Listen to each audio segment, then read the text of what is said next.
오늘의 말씀은 열왕기하 20장 1절부터 11절까지 말씀입니다. 그때에 히스기야가 병들어 죽게 되매 아모스의 아들 선지자 이사야가 그에게 나아와서 그에게 이르되 여호와의 말씀이 너는 집을 정리하라 내가 죽고 살지 못하리라 하셨나이다.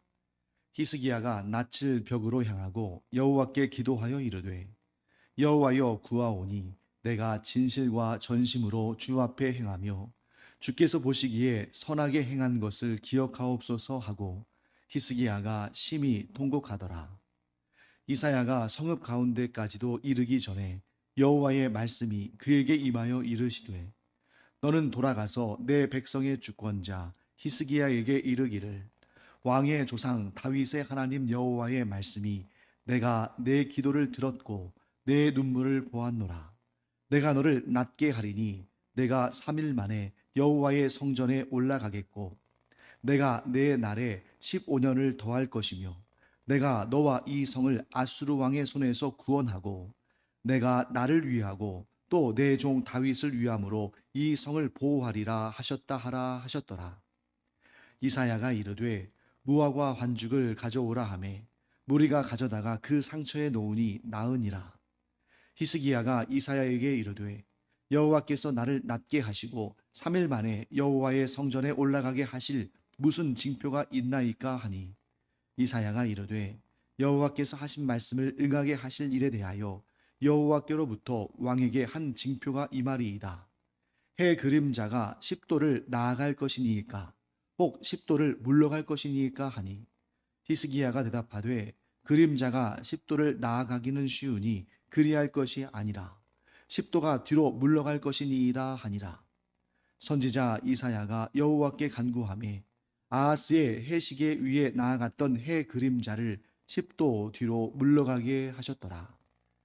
자, 우리가 이미 이제 이 열왕기하 19장에서 히스기야가 경험한 놀라운 역사를 보았습니다. 아수리의 사느립 왕이 히스기야에게 이 협박 편지를 보내고 그와 예루살렘 성과 이 유다 왕국을 다 무너뜨릴, 아니 사실은 충분히 무너뜨릴 수 있는 능력과 기회가 있었죠. 그러나 하나님께서 히스기야의 간절한 기도를 들으시고 나라를 구하십니다. 그래서 하나님께서 이 유다 백성들이 칼 한 번 쓰지 않고 화살 한 번 날리지 않고 이 나라가 보존되고 또 그 거대한 나라, 그 최고의 강국인 아수르가 그 수많은 군사들을 다 잃어버리고 그 아수르 왕 사냐립, 참 교만한 왕이었죠. 어느 정도 교만했냐면 하나님을 조롱하고 모욕할 정도로 교만했잖아요. 그가 최악의 수치심을 안고 본국에 돌아갈 수밖에 없는, 거기다가 아드람멜렉과 살레셀이 그를 암살하는 그러한 아주 처절한 심판을 받게 하셨습니다. 자, 그런데 여러분, 오늘은 이 히스기야가 어떤 일을 경험합니까? 자, 나라가 망할 위기에서 하나님께서 구원하셨잖아요. 이제는 자기의 생명을 잃게 되는 그런 병에 걸리게 됩니다. 자, 놀라운 하나님의 기적을 경험했는데 그렇게 이제 정말 모든 것을 다 얻은 것처럼 하나님께서 그와 함께 하신다는 그런 기쁨과 감격과 힘이 솟아나는 그러한 히스기야인데 병들어 죽게 됐다는 거죠. 자, 여러분, 오늘날은 우리가 이 과학과 의술이 굉장히 발전했기 때문에 참 자연적으로 내가 수명이 어느 정도 될지를 어느 정도는 예측합니다. 하지만 그것은 정확하진 않죠. 하지만 뭐 암이랄지 무슨 뭐 이렇게 중대한 병에 걸렸을 때는 그건 역시 뭐 아주 정확하긴 아니지만 대략적으로 얼마 정도 인생이 남았다 하는 것을 그런 진단을 통해서 어느 정도 알 수 있잖아요. 그런데 지금으로부터 2700년 전, 이 당시에는 뭐 오늘날과 같은 그런 의학적인 지식이나 기술이 발전하지 않은 시대잖아요. 히스기야가 병들어서 죽게 된 것을 어떻게 알았을까요? 사람들은 항상 병에 걸립니다. 사실 어떤 병은 내가 걸린 줄도 모르고 지나가기 때문에 그게 병인지 아닌지도 모르고 가지만 또 어떤 병은 우리 몸에 심각한 그런 어떤 외적인 현상이나 예를 들면 피부의 발진 같은 것 혹은 내적인 통증 이런 것들이 있어서 아 이게 병에 걸렸구나 하는 것을 어느 정도 알죠.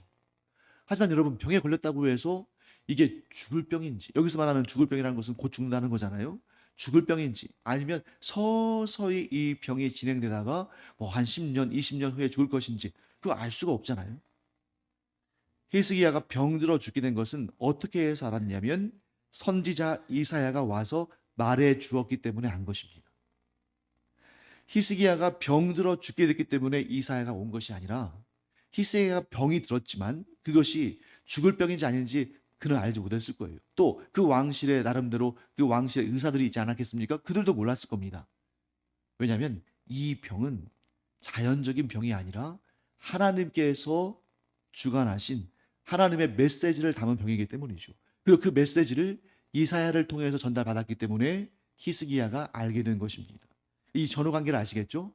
병들어 죽게 됐기 때문에 이사야가 온 것이 아니라 히스기야가 병든 건 사실이지만 그것이 죽을 병인지 어떤 병인지 아무도 알지 못했지만 이사야가 와서 하나님의 뜻을 전달함으로 아, 이 병이 죽을 병이구나 하는 것을 알게 된 것입니다.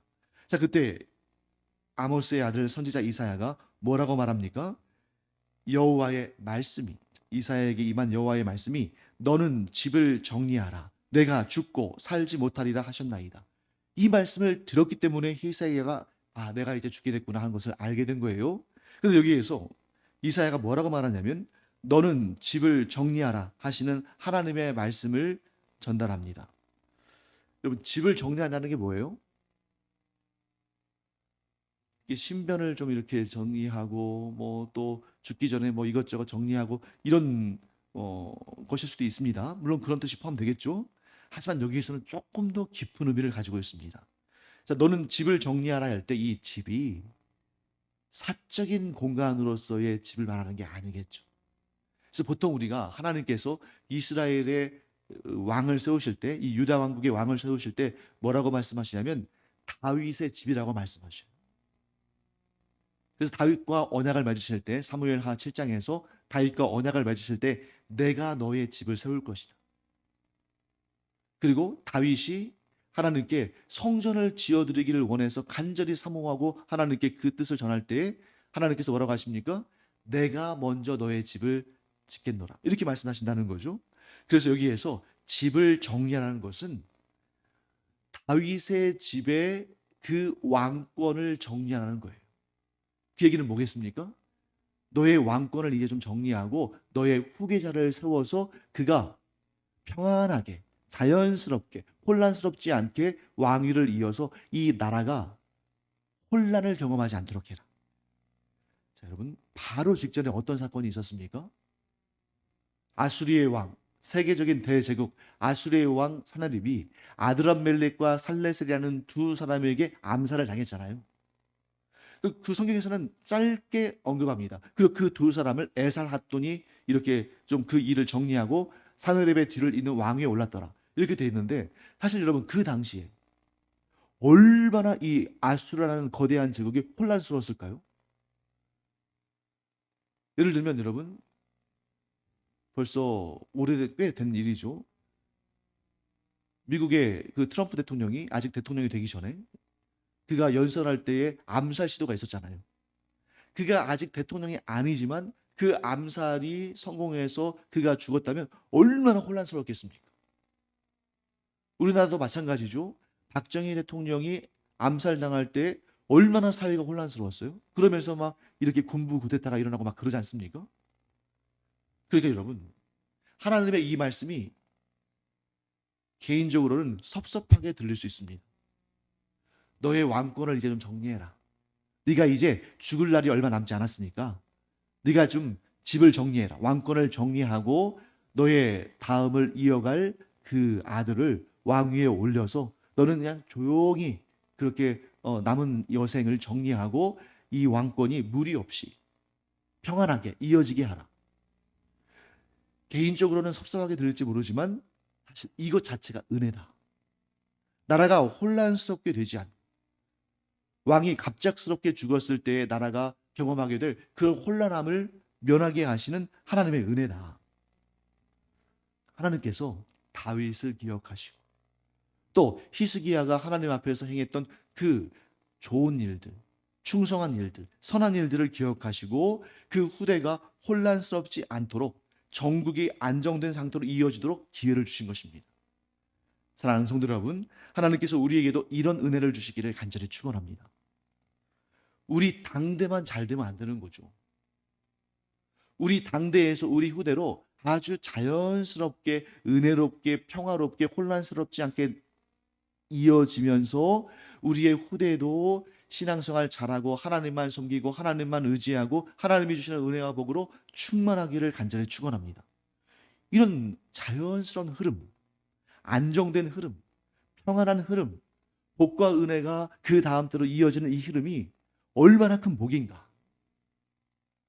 그런데 히스기야는 이 하나님의 깊으신 뜻을 잘 이해하지는 못했던 것 같습니다.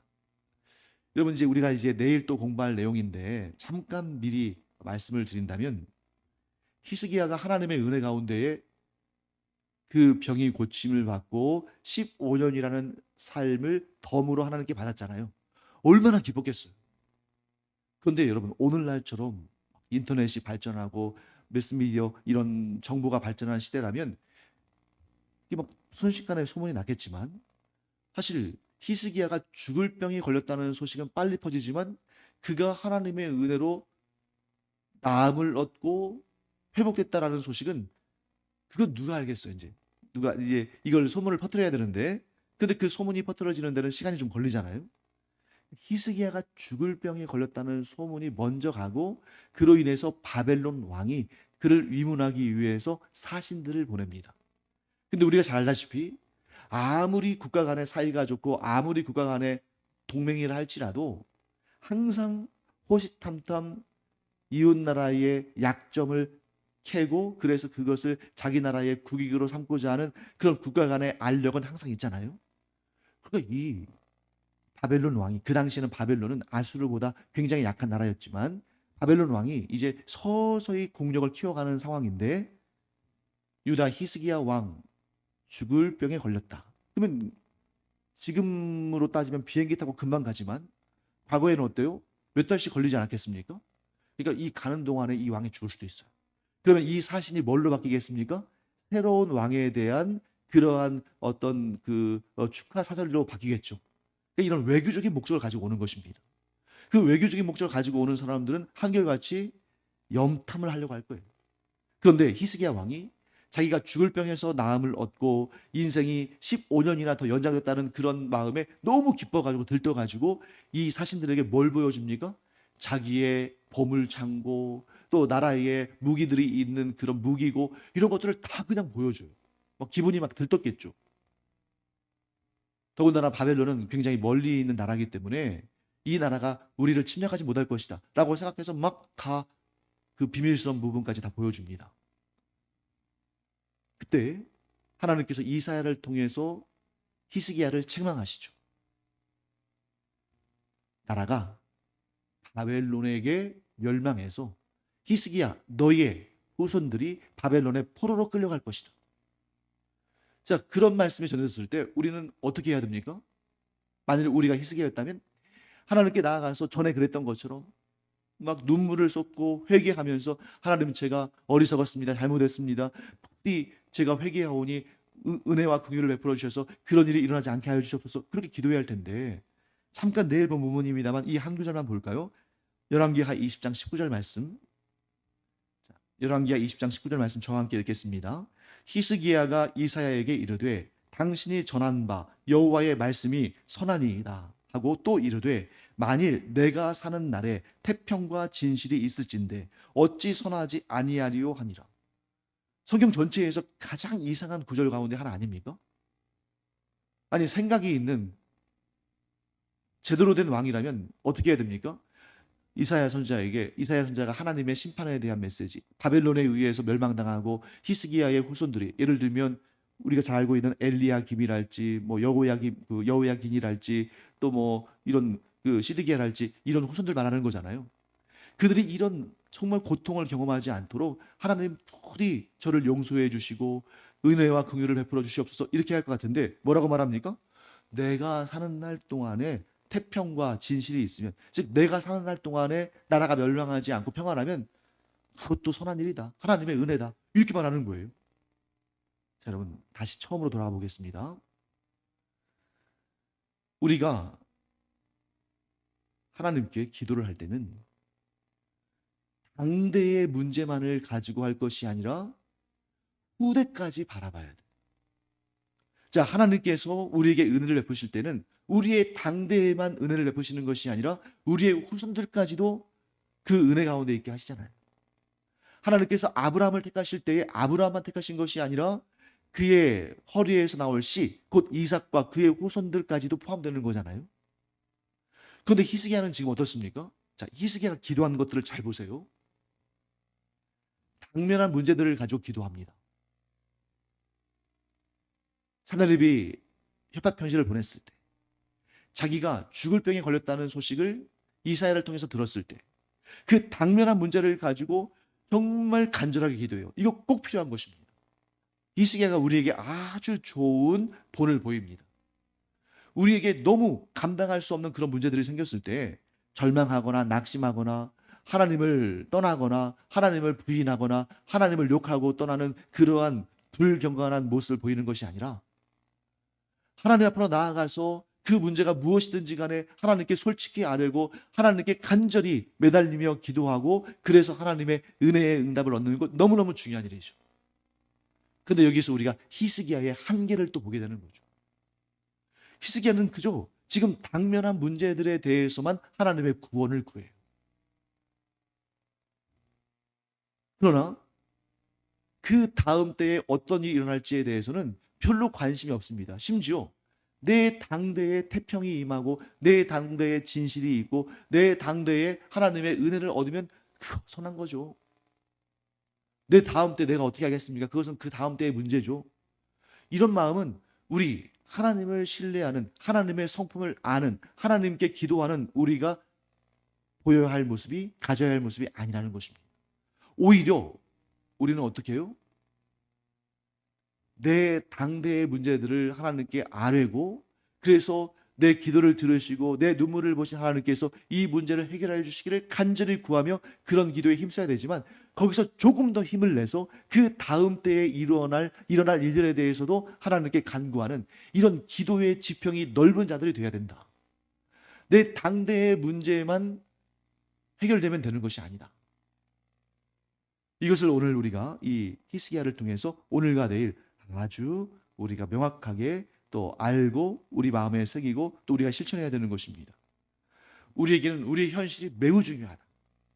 그러나 내 현실의 문제에 몰입되고 내 현실의 문제에 모든 마음을 쏟아서 그것만 바라보고 기도하는 것이 아니라 우리의 당대뿐만 아니라 우리의 후대까지도. 자, 예를 들면 지금 우리 한국교회 같은 경우는 지금 한국교회가 점점 숫자가 줄어들고 이러는 그런 상황 가운데 있잖아요. 그런데 그때 우리가 지금 당장 우리 교회 지금 이 현실만 놓고 기도하기보다도 우리의 다음 때에도 계속해서 이 믿음의 전통과 하나님의 그 놀라운 섭리와 은혜와 은총이 계속 이어져서 오히려 지금은 이렇게 교회가 점점 위축되고 있지만 오히려 우리의 후대 때에 하나님의 나라가 더 확장되고 교회 공동체가 더 흥왕하고 하나님께서 이 교회 공동체 우리 후손들을 통해서 위대한 역사를 힘있게 이루어 주시기를. 그러니까 지금 당장 우리가 위축되어 있으면 미래에 대해서도 위축된 시야를 갖기 쉬운데 설령 지금 우리가 힘들고 위축되고 어려움이 있다 할지라도 오히려 하나님을 신뢰하기에 우리의 후대에 우리의 미래에 더 놀라운 하나님의 역사가 있기를 간구하는 그러한 기도자가 되어야 된다. 우리가 씨를 뿌리지 않고서 어떻게 미래의 열매를 거두겠습니까? 지금 당장 있는 것들을 잘 거두는 것 그것도 중요하지만 거기에만 몰입되어 있으면 안 되고 우리의 후대에 계속 이어질 더욱 풍성해질 30배, 60배, 100배에 이르게 될 그 결실을 바라보면서 씨를 기도의 씨를 뿌리는 것이 중요하다 하는 것을 꼭 기억하기 바랍니다. 자, 오늘 본문의 말씀을 보면 또 한 가지 좀 여러분들이 궁금하실 만한 부분이 있습니다. 아니, 궁금하지 않을 수도 있습니다만 한번 생각해 보세요. 자, 하나님께서 이사야를 통해서 히스기야를 살려주시고 그 병을 낫게 하시고 그로 하여금 15년의 인생을 더 살게 하시는 은혜를 베푸셨습니다. 자, 그때 아주 특이한 내용 하나가 등장하죠. 이게 무엇입니까? 하나님께서 이사야에게 이사야를 통해서 이 히스기야의 생명을 연장시켜 주신 것에 대해서 징표를 구하죠. 8절 말씀 볼까요? 히스기야가 이사야에게 이르되 여호와께서 나를 낫게 하시고 3일 만에 여호와의 성전에 올라가게 하실 무슨 징표가 있나이까? 이사야를 통해서 하나님께서 메시지를 주셨습니다. 내가 너를 낫게 하겠다. 그리고 3일 만에 여호와의 성전에 올라가서 예배할 수 있게 하겠다. 여러분, 죽을 병에 걸렸는데 그것이 당방에 낫는 것도 놀라운 일이지만 3일 만에 성전에 올라가서 하나님께 제사를 드릴 수 있다는 거, 이거 기적이잖아요. 그러면 그런 기적을 하나님께서 베푸신다는 그 징표가 혹시 있습니까? 하고 묻습니다. 그랬더니 9절 말씀에 여호와의 징표를 설명하죠. 선택하라는 거예요. 해 그림자가 10도를 나아갈 것입니까? 혹은 10도를 물러갈 것입니까? 10도를 나아간다는 것은 뭐예요? 시간이 미래로 빨리 간다는 거죠. 10도를 뒤로 간다는 것은 뭡니까? 시간이 과거로 돌이킨다는 거죠. 자, 여러분, 무엇이 어렵겠습니까? 여러분, 시간이 앞으로 나아가는 것은, 이것은 자연의 순리 가운데에 개인적으로도 여러분도 이런 경험 하신 적이 있을 거예요. 어떤 때는 너무너무 시간이 안 가는데 어떤 때는 너무나 쏜살같이 시간이 갈 때가 있잖아요. 그런데 여러분, 그런 것은 우리가 심리적으로 가능한 일이지만 시간을 뒤로 돌이켜서 단 1분 1초 전으로라도 돌아갈 수 있습니까? 없습니까? 없죠. 이건 불가능한 일이라는 거예요. 이건 정서적으로도 안 되는 일입니다. 그래서 히스기야가 참 이런 기본적인 기초 과학적인 지식이 있는 사람이에요. 그러니까 10절에 뭐라고 말합니까? 히스기야가 대답하되 그림자가 10도를 나아가기는 쉬우니 그리할 것이 아니라 10도가 뒤로 물러갈 것이니라. 하니까 정말 하나님께서 그림자가, 여기에 나오는 이 그림자, 해 그림자는 뭐냐면 아하스 왕, 히스기야의 아버지인 아하스 왕 때에 만들어 놓은 해시계입니다. 그 해시계의 그림자가 10도 물러감으로 말미암아 이런 기적을 보여주셨습니다. 지금 제가 여러분들에게 드리고자 하는 말씀은 이런 기적이 실제로 있었냐 없었냐 그런 문제가 아니에요. 왜? 이 기적이 실제로 있었죠. 왜? 하나님은 이런 일들 얼마든지 이루시고 이런 일은 하나님 앞에서는 너무 미미한 일이니까 아무것도 아닌 일이죠. 그래서 중요한 것은 뭐냐면 우리가 하나님의 뜻을 구할 때 징표를 구해도 되는가? 여러분이 하나님께 뭘 간절히 구했습니다. 그때 하나님, 제가 구한 것에 대해서 하나님께서 응답하실 계획이시라면, 하나님께서 제 기도를 들으시고 응답하실 그런 뜻이 있으시다면 징표를 보여주시옵소서. 예를 들면 이런 것처럼 해 시계의 그림자가 10도 뒤로 물러나는 이런 징표를 보여주시면 하나님께서 저에게 제 기도에 응답하셨다는 사실을 제가 확실히 믿겠습니다. 자, 이런 징표를 우리가 구할 수 있을까요? 없을까요? 자, 있다 없다의 문제를 떠나서 이런 본문을 보면 지금 하나님께 징표를 구했고 하나님께서 징표를 주셨잖아요. 그런데 지금 여기 히스기야만 그런 것이 아니라 성경에서 그런 사건들이 여럿 있거든요. 예를 들면 사사기를 보시면 기드온도 하나님의 부르심을 받은 다음에 하나님께서 그 전쟁에서 승리하게 하실지 아닐지 저에게 징표를 보여주시옵소서 하고 양털 이렇게 한 그릇 정도를 가져다가 거기에만 비가 내리게 하시고, 아니면 그 다음에는 그것만 마르게 하고 나머지만 다 비가 오게 하시고, 이런 식으로 막 이 징표를 구하잖아요. 여러분, 그러면 우리도 하나님께 기도하면서 하나님께서 응답하실 것에 대해서 제게 징표를 주시옵소서, 이렇게 기도하면 될까요? 안 될까요? 성경에는 분명히 징표가 나오죠.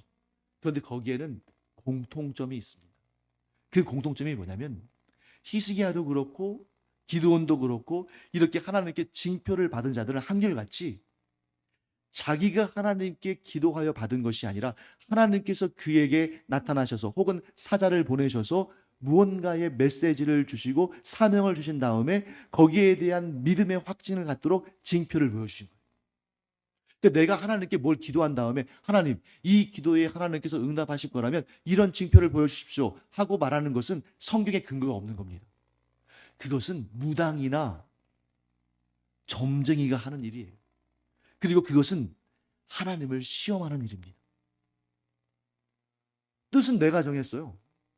내가 다 이렇게 해달라고 다 그렇게 내가 정하고 내가 하나님께 기도했습니다. 그리고 나서 하나님께서 이 기도에 응답하실 것이라면 이런 징표를 주십시오 하고 징표도 내가 구해요. 하나님의 뜻이 내게 전해졌을 때, 아직 내가 믿음이 약하고 아직 용기를 내지 못할 때 하나님께서 계획하신 그 일을 반드시 이루시기 위해서 확신을 갖도록 징표를 보여주시고 징표를 구해도 거기에 대해서 응답하시는 것이지, 내가 원하고 바라서 하나님께 기도하는 것에 대해서 하나님께서 어떤 징표도 내보이실 의무나 책임도 없으시고, 아니 오히려 그런 마음 자체가 하나님을 시험하는 마음일 수 있다. 내가 내 욕심을 따라서 내 판단대로, 사실 욕심이 아닐 수도 있습니다. 하지만 내가 원하는 것을 구해놓고서 이것을 하나님께서 들어주실 거라면 이런 징표를 주십시오 하는 것은 하나님을 확인하는 것이고, 그것을 좀 좋게 말하면 확인이지만 나쁘게 말하면 시험하는 것이죠. 그러므로 우리는 기도할 때 그렇게 하나님의 징표를 구할 것이 아니라 하나님의 은혜를 간구하고 하나님의 긍휼을 구하는 거죠. 그리고 우리는 겸손하게 이렇게 하나님께 말씀드려야 됩니다. 하나님께서 저의 기도를 들으시고 제가 무엇을 구하든 하나님께서는 듣고 계시는데, 그런데 제가 구하는 것이 하나님의 뜻에 합당하다면 하나님 꼭 이루어 주시옵소서. 그러나 제가 구하는 것이 하나님의 뜻에 합당치 않으시다면 하나님의 뜻대로 이루시고 하나님의 선을 이루어 주시옵소서. 그렇게 내 자신을 꺾고 하나님의 주권을 인정하는 그 기도가 진정한 기도지, 어떻게 해서든지 간에 내 뜻을 세우기 위해서 하나님의 뜻을 꺾고 심지어 하나님께 증거를 요구하는 것은 우리가 감히 하나님께 할 수 없는 일이다. 이 사실을 성경에 있는 위인들은 너무나 잘 알았기 때문에 자기가 간구하는 것에 대해서 하나님의 징표를 구한 적이 없어요. 하나님께서 나에게 주신 그런 사명, 하나님께서 나에게 주신 그런 메시지, 하나님께서 나에게 명령하신 그런 임무를 수행하기에 앞서서, 하나님, 제가 너무 겁이 납니다. 제가 너무 연약하게 까닭에 감히 이 직분을 감당할 수 있을지 너무 두렵습니다. 그럴 때 하나님께서 그에게 힘을 주시고 확신을 주시고 믿음을 견고하게 하시기 위해서 주시는 것이 바로 이 징표다. 예를 들면 이럴 수 있겠죠. 내가 기도하는 중에 하나님께서 어떤 지역, 예를 들면 아프리카 같은 곳에 선교사로 나가는 그러한 비전과 꿈을 주실 수 있습니다. 그런데 한편으로는 너무 두려운 마음도 있어요. 그럴 때 이렇게 말할 수 있겠죠. 하나님, 제가 하나님께로부터 받은 이 사명이 정말 하나님께서 저에게 주신 것인지, 아니면 그냥 저만의 생각인지 제가 좀 하나님의 뜻을 묻고 싶습니다. 또는 하나님께서 저에게 이러한 사명을 주신 것, 제가 오래 기도하는 가운데 분명히 확신하게 됐습니다. 그런데 제게 좀 자신감도 없고 두렵습니다. 그러니 제게 징표를 주셔서 하나님께서 저와 늘 함께 동행하시고 이 모든 사역을 기뻐하시고 이 모든 일들 가운데 제게 아름다운 결실을 맺게 하실 것이라는 그 징표를 좀 보여주시옵소서. 그럴 때 하나님께서 징표를 보여주실 수는 있겠죠. 하지만 그럴 때라도 하나님께서는 뭐라고 말씀하십니까? 징표를 보지 않고도 믿는 자가 더 복된 자다. 여러분, 기도할 때 그런 실수 함부로 하지 않기 바랍니다. 내가 원하고 내가 바라고 내가 꿈꾸는 것, 하나님께 얼마든지 기도할 수 있지만 그것을 이루실 징표를 보여달라고 하나님께 때를 쓰는 것은 오히려 그것이 하나님을 시험하는 것일 수 있다. 그러나 하나님께서 우리에게 어떤 사명을 주시고 우리가 그 앞에서 두려움과 연약함으로 좀 힘들어할 때 하나님께서는 또 얼마든지 징표를 보여주시는 분이시기도 하다. 이 사실을 꼭 우리가 알기를 바랍니다. 기도하겠습니다. 하나님께서 히스기야의 그 간절한 기도, 그 기도를 들으셨고 그의 눈물을 보셨으므로 그의 병을 고쳐주시고 그의 생명을 15년이나 연장시켜 주신 것을 보게 됩니다. 하나님, 저희도 인생을 살아가면서 여러 가지 어려움과 낙심과 문제들이 있지만 그때마다 절망해서 오히려 기도를 쉬어버리는, 오히려 하나님을 떠나는 그러한 악을 저지르지 아니하고 어떤 문제든지 간에 하나님 앞에 히스기야처럼 간절히 기도하고 또 눈물을 흘리며 기도할 때에 하나님께서 저희의 기도를 들으시고 그 눈물을 보시고 하나님의 선하신 응답들로 저희를 채워주시옵소서. 또한 저희의 기도가 직면한 문제, 내 당대의 문제에만 멈춰 있지 아니하고 우리의 후손들, 그 다음 세대까지도 주님 오시는 그날까지 이어질 우리의 후손들, 우리의 미래 세대를 위해서 기도함으로 우리가 설령 그 기도의 응답들을 다 보지 못한다 할지라도 천국에서 그 응답들을 보며 기뻐하는 그런 은혜를 허락하여 주시옵소서. 감사드리며 예수님의 이름으로 축복하며 기도합니다. 아멘.